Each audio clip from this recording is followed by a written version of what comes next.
Hi everyone.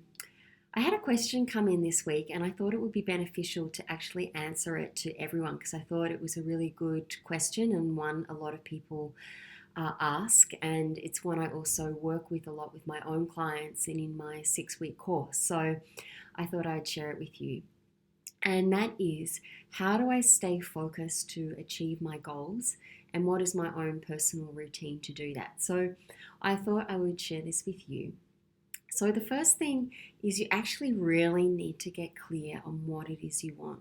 You'd be surprised how many people don't actually know what that is and what lights them up and what they really want to achieve. What is that bigger picture, too? How do you really want to feel in your life? So, with most of my clients, I work with that bigger picture first, and then we start to work down to, create, 3 month goals and then smaller goals underneath that they would do every week or every couple of weeks. And we make sure they're time framed as well so that they actually have something to work towards. But what we really want to do with that too is not make it so broad and big that it just feels like it's just too much, because we need to make, little achievable steps to feel like we're winning, and to encourage us to keep going. So we really break it down for you. Then, as for my own personal routine, I actually write my goals out every morning. So at the start of the week, I actually write a big list of the things that I need to do during the week. They're the most important. And at the top of that, I will write my goals, and I will continue to do that every day. So as I break down each day of the week, I also write my goals at the top of that. And that only takes a couple of minutes, but it's just every morning I'm seeing what my bigger goals are, what my bigger dreams are. And so I always feel like I'm working towards that. And so it's also really good to sort of recommit to them, but also to see that, what am I doing in my day? Is that working towards that? Or is it just kind of, just doing things that are kind of unnecessary? And that comes to my next point, which is, what are your priorities? If these are your priorities, it's really important to actually, prioritize them. I know in the past I have been caught up in so many things of my to-do list, like just the busy, that we all get lost in, I promise. I do too still. But it's so easy to get sidetracked from what is really, really important for you.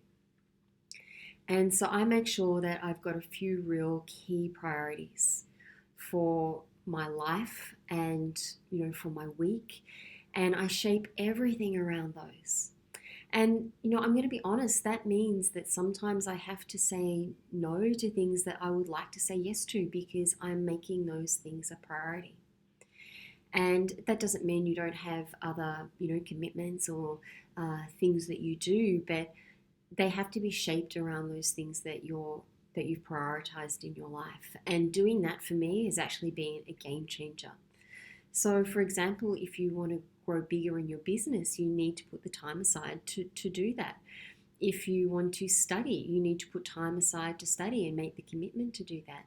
If you want to find a relationship, you need to put time aside to, go on dates, to, join an app and to make time to make connections, or at least go out to places where you might meet someone. So you really have to make those things that you want in your life a priority. And I can't stress that enough. And going back to my morning to routine, because I sort of skip by that. So I write that out every morning. I also just journal just for a couple of minutes every morning about my dreams and what I want. And I find that's really powerful as well. That's actually been a new practice, but I've been doing it maybe for even, I can't remember now, a few weeks. So not actually that long really, maybe a month. But that's actually been really game changing as well. Just writing down what it would feel like to actually have stepped into those dreams of mine. I meditate every morning. That is something I do without fail. And I also meditate at night. I'm not saying that you have to meditate at night too, but meditation for me is an absolute game changer. And I highly recommend it if you're wanting to create change. I also move my body every morning. That is really important. Just getting, the more we sort of move, it actually kind of creates energy within us. It's important not to be stagnant. So moving my body just gives me the vitality that I need to go out and do what I want in my life. And I also just nurture myself. I have a lemon water in the morning.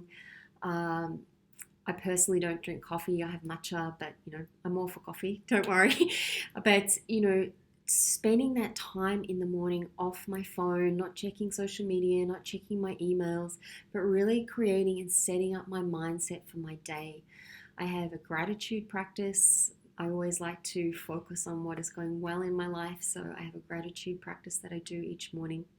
And that may seem like it takes a really long time, but it actually doesn't. The mindset work probably takes about 10 to 15 minutes max. Sometimes I can whip through that quicker if I need to. My meditation practice is 20 minutes, but again, I'm not saying that yours has to be. All of us are different. You might even choose to do your meditation at a different point, and that's so fine. But I do encourage you to have a routine that you do regularly. So for example, if you're going to do meditation at lunchtime, always do it at lunchtime, or always do it in the evening, or do it in the morning, because that builds up that consistency. And I always move my body, whether it even just be, 10 to 20 minutes of yoga, or sometimes I'll just go for a quick walk and just get some fresh air, especially on a beautiful morning. But I always do those things. So I really make sure that my mindset is there. And, I get up, at a fairly early time to make sure I can do those things before I get into my day. And I find that my days are incredibly different. But the start of my day is pretty much always the same, and the end of my day is always the same. So I really do my best. I don't do this all the time, but I really try and get off my tech at least 45 minutes to an hour before bed. And that's especially important because, if you want to have good sleep, when you're looking at computer screens and phones, they're basically disrupting your melatonin late in the evening. So you really want to get off your tech. I also try and listen to something really positive before I go to sleep, or read something positive, because basically what you go to bed thinking about is really what your brain is kind of, for want of a better word, marinating in all night. So I try to, really think about, my intentions, and maybe I'll do another, little positive mindset practice, or a beautiful yoga nidra, or just something that's going to make me feel good before I go to bed, have a shower, get calm. But yeah, really try and stay off the tech. So that is my morning and evening routine and how I stay focused. But again, I can't stress enough how important it is to get clear on what you want and then to prioritize those things. If you need help with that, we do dive really deep into all of that in my 6-week course. So I would love you to join me if that is something that interests you. And I also work with it with my one-on-one clients. So depending on what course do you, if you prefer to do things one-on-one, that's an option as well. Or otherwise, just write me a message, or even share underneath what your morning routine is. I would love to know. I think always what we share encourages others as well. What my morning routine is not necessarily what is right for you, but these are just some of the practices and tools that you can use. But you might have a really great idea, and if you place that in there, it might inspire someone else. So please do share what yours is as well. All right, thank you everyone. Have an absolutely awesome day, and I'll speak to you soon. Take care.